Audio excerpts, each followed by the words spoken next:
Tonight, here's to your health. Your brain and your heart, they matter. We're going to talk about that tonight. Brain care, heart care, and health care. Next on America's Hope.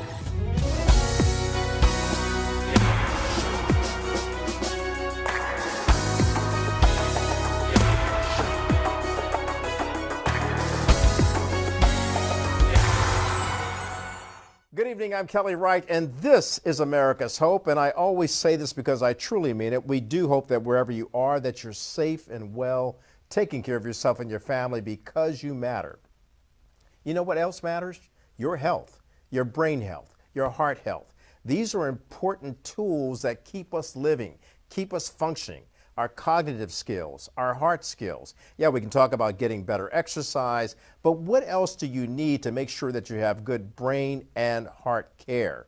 Well, it also means that you have good health care. We have all of that to discuss tonight. Here's to your health. That's our focus tonight on America's Hope. Let's get started. I'm joined now by someone that I've known for a number of years. She is an incredible talent and does so much work in the field of research cardiology. Her name is Dr. Hina Chaudhry. She is based at Mount Sinai Hospital in New York City. But beyond New York City, you're making groundbreaking discoveries and breakthroughs in the field of research for the heart. And, you know, what happens in the heart really matters. You were just giving me some off-camera advice about my diet, and we won't get into that, but let's get into some of the breakthroughs that you have made in the field of research cardiology. Dr. Chaudhry. Thank you very much, Kelly, and thank you to your network for having me join you today. We work on cardiac regenerative medicine in my laboratory, as you know. And we're looking at a number of different strategies to repair the heart in disease conditions such as after heart attack or during heart failure. We're also looking at stem cell therapy for congenital heart disease for babies that are born with heart defects because of this completely new type of stem cell we discovered in our laboratory. And these stem cells can be harvested from term placentas. This has been a project we've had going on for more than a decade. When I first took care of some patients who were women that had heart failure during the pregnancy setting, and that's called peripartum cardiomyopathy, just from those simple observations that something might be coming from the placenta to repair their hearts, we are now developing a stem cell therapy that works in the male gender as well because we've tested it in animals. These cells can be taken from female placentas and given to male laboratory animals, and it will cure, or basically restore their heart function too after a heart attack. So that inspired us to launch a very big project isolating placenta cells from human patients who we enroll during their pregnancy. So we have a lot of help from our departments of OBGYN and pathology, and we've been enrolling pregnant patients and collecting their placenta tissues after delivery, isolating what are called CDX2 cells, and we've shown that in a petri dish they will robustly form beating cardiac cells, and they form blood vessels that even take up LDL, which is, you know, the bad form of cholesterol. So they're functionally active blood vessels, they're functionally beating cardiomyocytes, and now we're working on showing that they can be greatly expanded and used as a stem cell therapy for heart disease in humans, both males and females.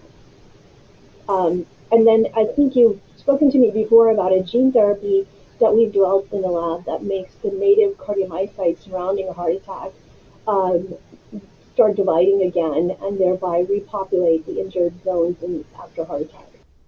You know, Hina, I've been to your lab, and that was, you talked about a decade. That had to be pretty much about 7 or 8 years ago.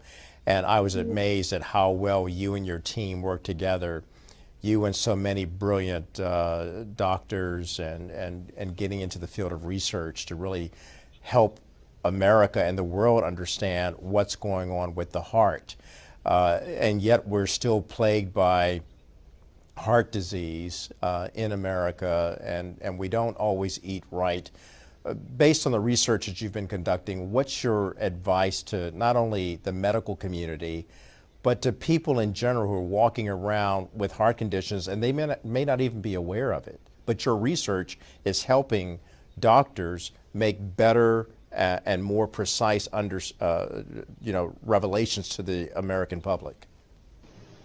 Yeah, we're really focused right now on precision guided regenerative therapy. We have all sorts of experiments going on that are being done by some of the world's most talented young people in my laboratory program.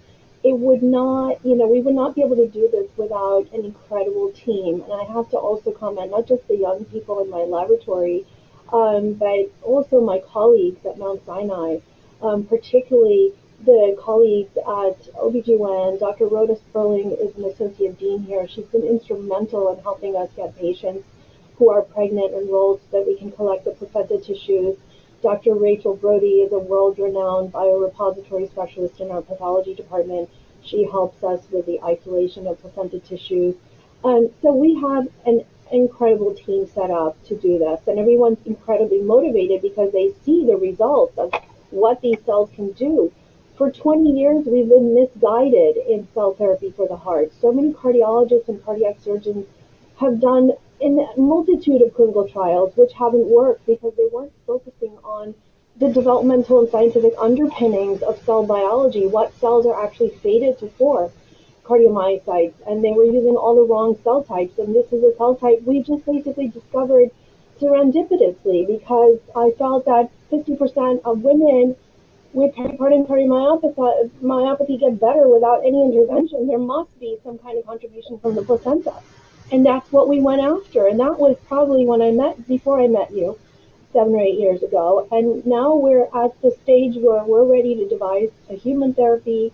We're setting up partnerships with biopharma companies. We're actively looking for venture capital funding for clinical trials. And it's getting to that exciting stage that was sort of envisioned all along to really have a cure for human patients. My general advice for people is always, every cardiologist gives this advice. It's not just me, but you have to watch your diet. That's about 70 to 80% of the game. You have to stay away from processed foods, heavy meats. As we were discussing before the show went on air, plant biased. You don't have to be a vegetarian. You don't have to be completely plant-based, but to be plant-biased by increasing the number of vegetables in your diet is going to make a profound effect in not just preventing heart disease, but preventing cancer as well.